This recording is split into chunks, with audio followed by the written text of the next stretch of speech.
If you took time to go ahead and stop by, make sure you subscribe. Now, let's talk about a few things here. Now, as a Floridian myself, I am well versed in hurricanes and the destruction they could cause and how hard it is to recover afterwards. And there's all kinds of pressure that goes on with a hurricane, especially during the hurricane itself. You're going to be very stressed out if you choose to stay. A lot of the times, not everybody can afford to evacuate. I've seen videos of people talking, saying if I had an ideal storm was going to come, you should notify, weeks and months away. You should be able to go ahead and leave and evacuate and all this other kind of stuff. But not everybody can afford that. Everybody right now is living paycheck to paycheck, and there's no money for savings. So the best thing you could potentially do is try to stock up on the things that you will need to have for a hurricane. Like an ideal, get a deep freezer. If you don't have a deep freezer, get a deep freezer. A deep freezer is a lifesaver in a hurricane situation. I don't necessarily recommend a refrigerator because a deep freezer can hold more food, and if you lose power, that food can stay frozen and cool longer, and it's easier to set up to a generator, which leads us to the next thing. Make sure you have a generator.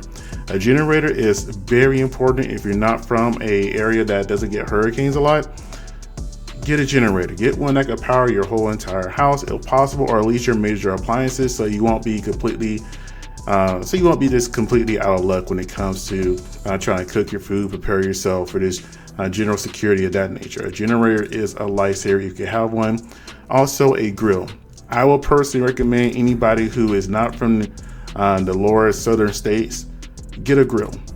Not a propane or gas grill, get a charcoal or wood grill. Those are better because you can always rummage around and find more wood easier compared to if you're trying to get propane. Let's be real here.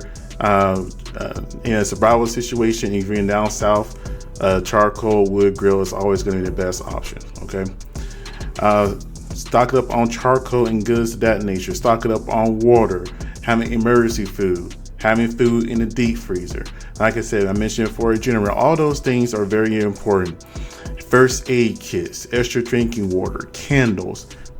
Again, all those things Floridians tend to have in stock whenever it's close to for hurricane season. And you don't gotta buy it all at once, but after this hurricane season is over with, if you're new to the area, just make sure you start going to the dollar store and start buying little things here and there to keep stock up, because you never know what can happen. Now, this leads me into the point of that whenever you are stressing about the hurricane, if you don't have the ability to leave, like they are suggesting that some people should have done, you're going to be sitting in a home, listening to a storm, listening to the news, thinking about and wondering, when is it going to be over? Is your house going to be okay? Is your property going to be okay? And where's going to go off to here? So when you dealt with that storm, and that was about an hour's worth, I won't say an hour, that could be a full days of hearing strong winds and your house creaking and moving around. And the person you're supposed to turn to is, or not the person, the entity or the resource you're supposed to turn to is the government. It's supposed to be the government, and the government doesn't give the best response. Now, one thing I can say is that whenever the damage came out when it came to Hurricane Helene, that Donald Trump went there pretty fast to show support. Now, granted, I'm pretty sure he went there pretty fast that, he wanted to make sure he got that photo out. Maybe he genuinely does care. I'm not going to say he doesn't. But it does look good whenever a president or somebody trying to be president goes to the scene very fast to see what's going on, to see how they can offer some type of aid or words or encouragement. And he did that when he was able to. I think he was there right after it was over almost, compared to Joe Biden and Kamala Harris, who waited a little bit before they could go out there just to make sure it was safe. I understand there are our country leaders. So I guess they have to be a little bit more cautious, but at the exact same time, it's not the best look when your opponent is out there very fast trying to see what's going on and what words of encouragement he could potentially do. Now, and that's the other thing there. Everybody's harping on the whole entire $750 thing. I'm not really blaming Kamala and Joe for that per se, because that has been in place for a very long time, and that's something that's kind of like, okay, this is what you vote for, right? They just didn't come out with this magic number and people make it seem like for this particular occasion, it's been that way. If you go on FEMA's website, you can see what the aid relief is. There's like a whole entire brochure on there that was published earlier this year before the storms even happened. Do I think it should be more as a Floridian myself? Absolutely, 100%. Do I think that we should have more aid coming in to us than we send out to other countries? 100%. I've always said that. I always had that viewpoint because I do live in Florida. I do live in an area that's prone to disaster. So when I see money going out to countries that has nothing to do with us, that doesn't support us or like us, then yes, I have a problem with that. And I think that a lot of that stuff should be scaled back or taken away from those other countries completely and poured into resources here. Now, let's watch this video right quick.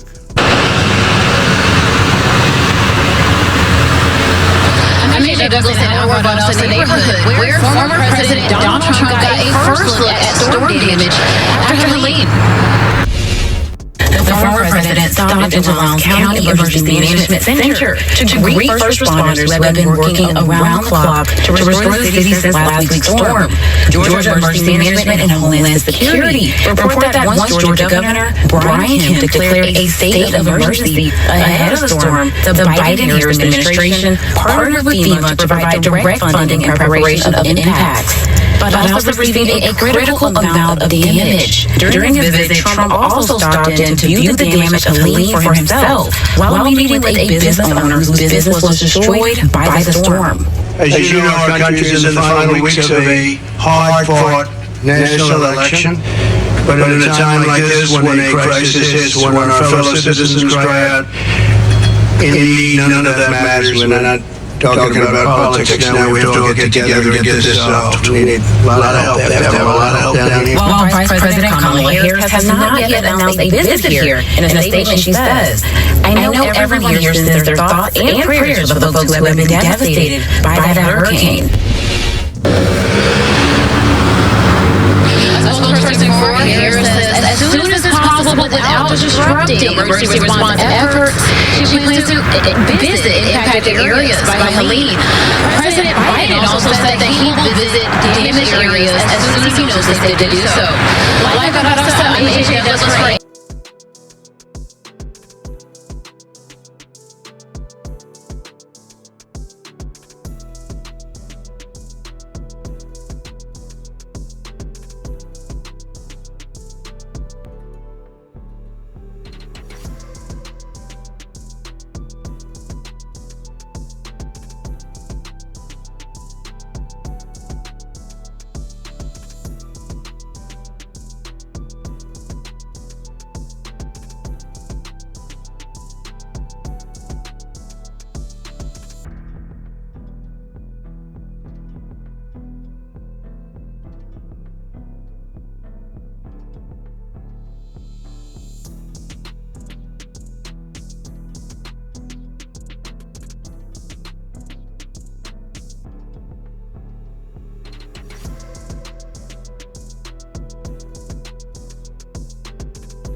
Now, there's a lot of black men in here, and I don't mean to, not talk to other people, but this is important. Our black men, we got to get them out to vote. That's number one.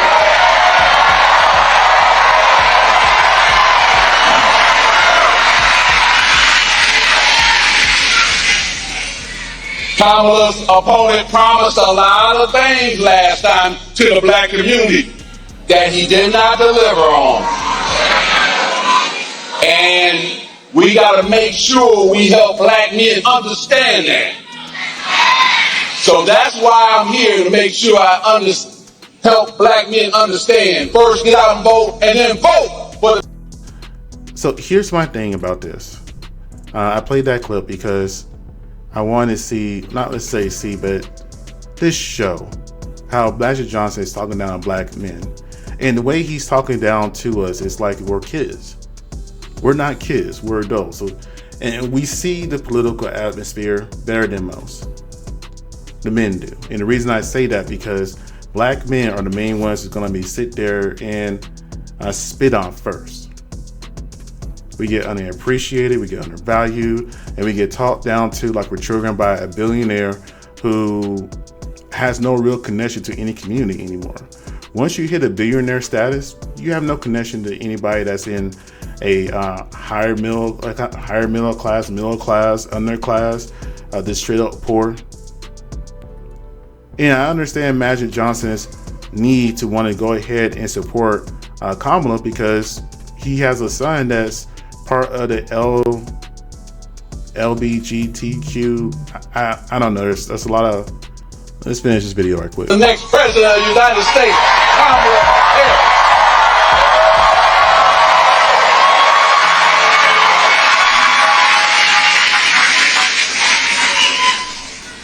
She's for women's rights to make their own decision with their body. We gotta clap for that.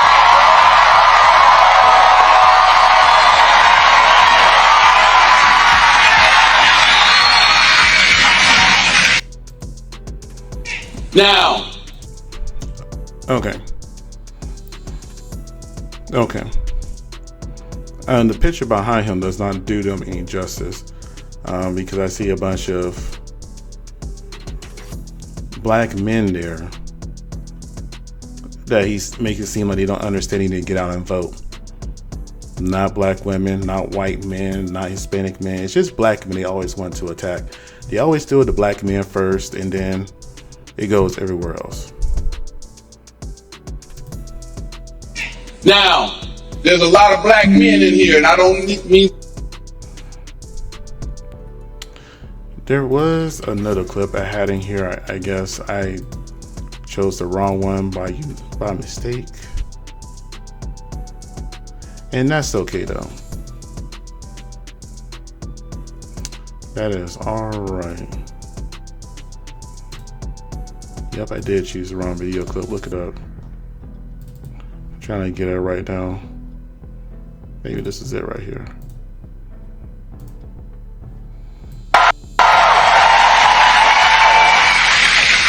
She's gonna be a president for everybody.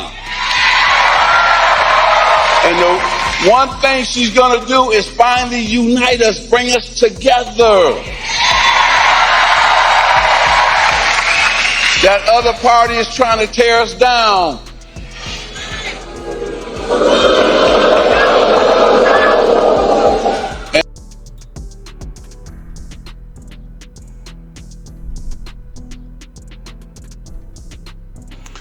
So here's another viewpoint that TikToker has, that again he's wearing a MAGA hat, excuse me. That's not my cup of tea, but here we go. He does make some good points in it though, and that's my thing. Just because I may not share your same political viewpoint or religious viewpoint doesn't mean I cannot see your point of view and understand it. That's why I think sometimes this whole entire two-party system is complete crap. But let's see. Now, there's a lot of black men in here, and I don't mean to, not talk to other people, but this is important. Our black men, we got to get them out to vote. That's number one. Black men don't need a man who couldn't raise a man to tell us what to do. Thank you. If I want to choice. And it wasn't that long ago that I saw black women up and down the app saying how insignificant black male vote is anyway. But because you don't have enough white men on your side, enough suburban white women on your side, now you need us to go out and push the lever for her. Not gonna happen. Kamala's opponent promised a lot of things last time to the black community.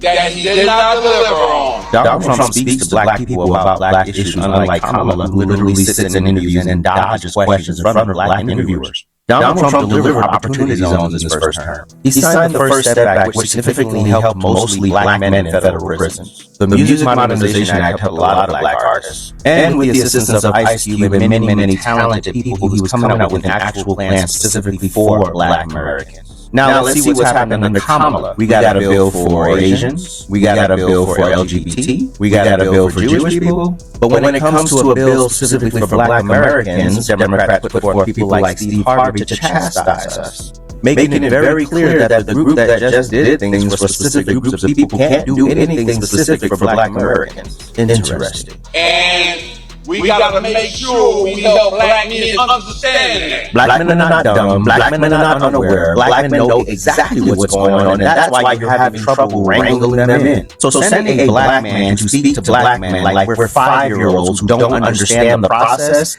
is absolutely absurd. There's a way to talk to men, and this ain't it. So that's why I'm here, to make sure I help black men understand. First, get out and vote, and then vote for the next president of the United States, Kamala Harris. A vote for Kamala is a vote for Nazism, a vote for LGBTism, and a vote for Marxism. I'm good, Doug. I don't want big government. I want the government to get the hell out of my way. Abolish federal taxes. Reduce the welfare state. Stop funding proxy wars. In a nutshell, let's get back to a government that's for the people and by the people. You know, I keep having my microphone on mute, and this is going to be a really tough video to edit whenever I upload it. But I got thrown off earlier. But anyways, it's going to be a really tough video to edit. But I don't agree with everything that man said. I agree with a good majority of what he said. I will say this: when it comes to Magic Johnson, he was a legend at one point in time in life.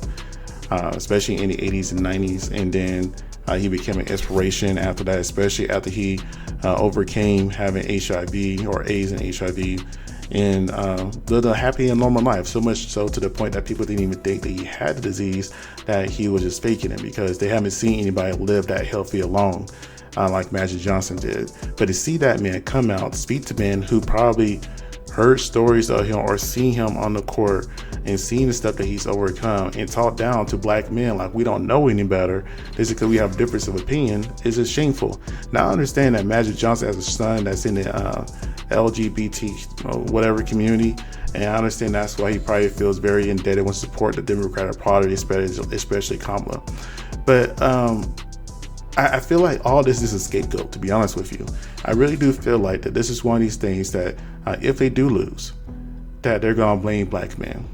Hey, black men didn't fully support a black woman, that's why they lost, and it's going to be a further divide between black men and black women, because for some reason they have this big issue with black men and black women being unified. Why not just stay out of our business completely? You don't want us unless you actually need us for something. Any other time, we're either getting beat down and unalived by the police. It's like the same Maxi situation. And look at it like this. I could care less that Kamala Harris is white, black, Indian, Asian, whatever. But she cares when it's beneficial to her. She takes a lot of pride and joy and happiness in being an Indian woman. Not so much at all whenever somebody refers to her as a black woman. And then people want to comment about, her husband being white. And I get it. If you are a black person, who you married to does not change the fact that you are a black person or a black man, black woman, whatever. However, what it does impact is your viewpoint on things. And what I mean by that is, Kamala didn't grow up in a black home. She grew up in an Indian home. She didn't grow up in America for the most part. She grew up in her most formative years. She grew up in Canada. So whenever she came back, and yes, she did go to a historically black college, and Asians and white people go there too. And yes, she may choose to identify with her black side when it's beneficial, but she never really had that black experience. So again, her experience in life is growing up as an Asian woman, or an Indian woman, excuse me. Well, I guess they're on the same plane. That she empathizes, she shows joy. Black, not so much. But now we're being attacked. Black men are being attacked. because we're not necessarily just basing off, hey, you're black, we're going to go ahead and vote for you. It's like, hey, how do you move? How do you look at us? What are you trying to do for us? How are you trying to champion us? We've seen what you accomplished for people you do champion, like the Indian community, the whole entire Stop Asian Hate thing, because, you know, depending who you talk to, Indians are considered Asian too, right? And then you see other videos where Indians consider themselves black. It's very confusing in India sometimes. I don't fully understand the dynamics there. But they can solve, either way, they can still fall into that category. We see how, the migrants come in and they get loans and support and food stamps, all this other kind of stuff. Things that we normally don't get as much or as easily. And let's not forget, the majority of people who really take advantage of those programs are Caucasians, or European Americans, not necessarily black people. We get so pushed back and pushed down that anytime we see anybody that remotely may resemble us and that may be in a position of power, we automatically champion them, not realizing they may not be for us at all. And that's in the circle, all that back to what I'm saying is who you lay down with. So if you did not grow up in a black household, if you did not grow up with that black experience, then you cannot sit here and say that the person you lay down with, which is a white man. Let me put it to you like this. If I'm president of the United States, right, and you're not supposed to talk to your spouse about X, Y, and Z, but if you're president of the United States, they're the person you're going to confide in whenever you have a hard choice to make. The person you're going to confide in when you're stressed, it's going to be your spouse, right? So your spouse probably has more influence on what kind of decisions you make for people, your community, and the country than any other person. Now, there's all kinds of allegations about Kamala's husband. I'm not going to put out there because I don't know. And they haven't even been married for that long.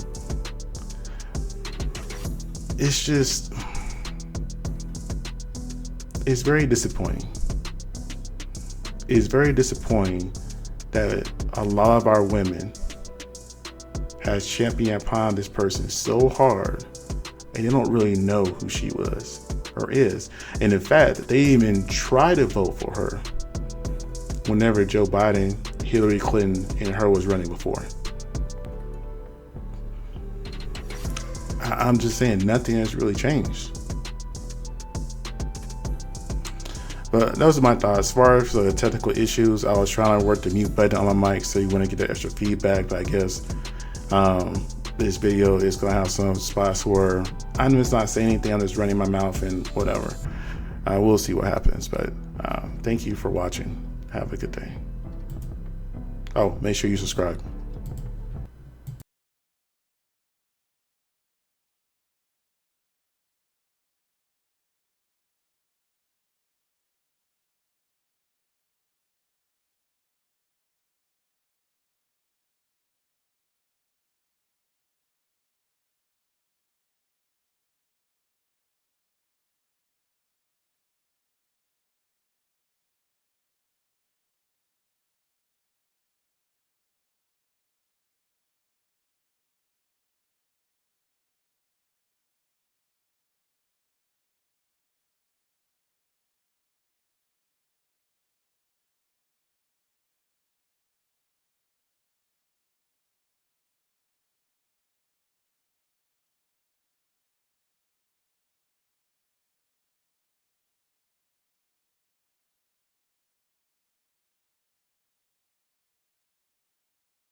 So at the time when I was live, I didn't realize that I had my microphone on mute while I was talking right here. So you can just fast forward past this part. Essentially, I was just giving some more of my opinions when it comes to the Harris administration, the hurricane. Now, what I will say is though that one of the things that this may not be the most popular thing that people would agree with if I say this, but if you know there's a bad hurricane coming, maybe potentially go ahead and just skip your bills for that month. For example, mortgage, car payment, light bill, water bill, etc., all that stuff. Just go ahead and just say F it, because getting out of Dodge is more important. Now, I am a native Floridian, like I mentioned before, and I am used to riding out hurricanes, but I will admit, if I see a Category 5, or in this case, seems like a hurricane Category 6, I will go ahead and leave. I wouldn't take my chances on that one, mainly because the house I live in is built by like one of those companies that builds like the same type of house, and it's not as good as materials as like they were back in the 70s and 60s and 80s when they built houses, where you had to get like an individual contractor.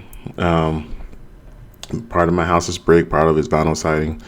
I don't trust it enough to a hurricane, not a Category 5 or above. Maybe if I had an old school brick home that was built in the 1970s, sure. The wood was stronger, the materials were stronger, and they're more durable. And we also did upgrades to make sure that our roofs don't fly off. But neither here or there. What I'm saying is, though, as a native Floridian who has really not plenty of hurricanes, just go ahead and leave. It sucks that we're all going through this, both states. And it sucks even more that we feel like that we are neglected, especially when it comes to other countries getting aid that seems like it should be coming to us instead. Those billions of dollars, the other countries that don't even appreciate us or like us doesn't need it, but Americans who actually work here, pay taxes, and whether they're left or right, they're still Americans. Like they deserve that money a lot more.